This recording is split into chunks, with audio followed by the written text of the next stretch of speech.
खऱ्या भाकरीची भूक जी स्वर्गातून येते ती कोणती? आजचे पवित्र शुभवर्तमान. तेव्हा त्यांनी त्याला म्हटले, मग तुम्ही अशी कोणती खूण करता की आम्ही पाहून तुमच्यावर विश्वास ठेवू? तुम्ही कोणते कार्य करता? आमच्या पूर्वजांनी वाळवंटात मान्ना खाल्ले, जसे लिहिले आहे, त्याने त्यांना स्वर्गातून भाकर खाण्यास दिली. तेव्हा येशू त्यांना म्हणाला, मी तुम्हाला खचितच सांगतो, मोशेने तुम्हाला स्वर्गातून भाकर दिली नव्हती, तर माझा पिता तुम्हाला स्वर्गातून खरी भाकर देतो.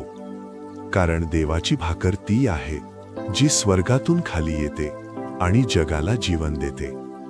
तेव्हा त्यांनी त्याला म्हटले, प्रभू, ही भाकर आम्हाला नेहमी देत राहा. येशू त्यांना म्हणाला, मी जीवनाची भाकर आहे. जो माझ्याकडे येतो त्याला कधीही भूक लागणार नाही, आणि जो माझ्यावर विश्वास ठेवतो त्याला कधीही तहान लागणार नाही. प्रभूचे वचन. मनन. आजच्या शुभवर्तमानात लोक येशूकडून चमत्काराची अपेक्षा करतात. मान्नासारख्या भौतिक भाकरीची मागणी करतात. पण येशू त्यांना एका खोल सत्याकडे घेऊन जातात. मी जीवनाची भाकर आहे. आपल्या आत्म्याची खरी भूक आणि तहान केवळ येशूच भागवू शकतात.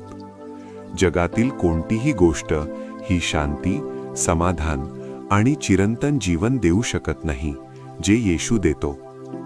जसे आपल्या शरीराला अन्नाची गरज असते, तसेच आपल्या आत्म्याला येशूची गरज आहे.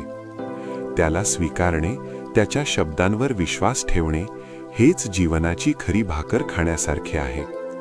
चला, आपण आपल्या जीवनात येशूला दररोज स्वीकारूया आणि त्याची कृपा अनुभवूया. प्रार्थना करूया.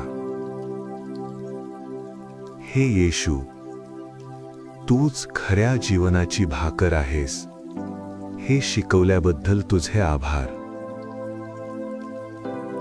आमच्या आत्म्याची भूक आणि तहान फक्त तूच भागवू शकतोस. जगाच्या क्षणभंगूर गोष्टींऐवजी दररोज तुझ्याकडे यावे अशी आम्हाला मदत कर.